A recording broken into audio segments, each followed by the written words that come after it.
In this podcast episode, Ben Shapiro discusses the second night of the Republican National Convention, RNC, and provides updates on the recent assassination attempt against Donald Trump. He argues that the RNC is showcasing a unity convention among Republicans, with Donald Trump's unique ability to cobble together a non-ideological coalition. He suggests that Trump's personal influence has shaped the party and brought together diverse groups of people who may disagree on various issues, but are united in their opposition to the left. Shapiro delves into the details of the assassination attempt against Trump, describing it as a miraculous escape. He presents a graphic showing how close the bullets came to hitting Trump, attributing his survival to divine intervention. He criticizes the Secret Service for their failures in protecting the former president, citing their decision not to place personnel on the roof of a nearby building due to its sloped nature. He also mentions increased threats against Trump from Iran, as reported by the Biden administration. He questions the effectiveness of heightened security measures given the close call during the assassination attempt. Shapiro discusses various speeches and highlights from the second night of the RNC. He mentions Ann Fuhner, who spoke about losing her son to fentanyl poisoning, and Mina Bra, who talked about her veteran son's murder in New York City. These personal stories, Shapiro argues, are effective in reaching independent and moderate voters.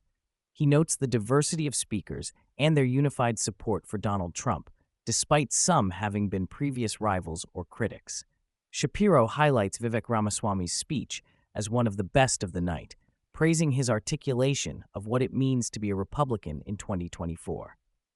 He also mentions Nikki Haley's endorsement of Trump as a significant moment for party unity.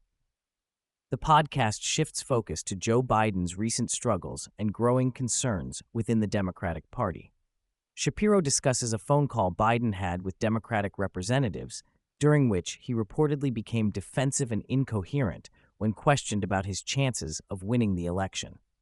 The host cites reports of Democrats in swing districts feeling despondent about Biden's candidacy and the potential for widespread losses in November. Shapiro mentions efforts by some Democrats to replace Biden as the nominee, including a circulating letter arguing against an early virtual roll call. He highlights comments from Adam Schiff, warning of potential losses in both the Senate and House if Biden remains the nominee. The podcast covers Biden's recent public appearances, including a speech at the NAACP, where he made several gaffes and misstatements. Shapiro points out Biden's difficulty in reading from a teleprompter and his tendency to ramble or lose track of his thoughts. Shapiro also discusses reports that Biden is considering endorsing major changes to the Supreme Court, including term limits for justices and an enforceable ethics code. He suggests these proposals are an attempt to secure support from the Democratic base.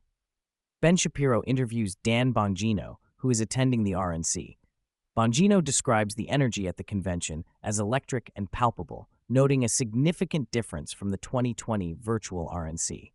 He mentions Trump's recent debate performance, the Jack Smith e-cannon decision, and Biden's poor interviews as factors contributing to the positive atmosphere for Republicans. Bongino, a former Secret Service agent, provides insight into the recent assassination attempt against Trump. He dismisses claims about rules of engagement requiring a shooter to fire first before agents can respond, explaining that law enforcement is allowed to use lethal force if they reasonably believe someone is trying to cause serious physical injury or death. Regarding the Secret Service's failure to secure the roof where the shooter was positioned, Bongino shares information from his sources within the agency. He reveals that the post on the roof was supposed to be manned by a local police department counter-sniper team, but they never showed up. He suggests that the Secret Service's changing explanations for the security lapse stem from attempts to cover up this failure. The former agent also criticizes the decision to allow Trump on stage despite the known threat, emphasizing that the primary rule of executive protection is to remove the protectee from danger when a threat presents itself. He expresses disappointment in the agency's handling of the situation, describing it as a colossal, apocalyptic embarrassment.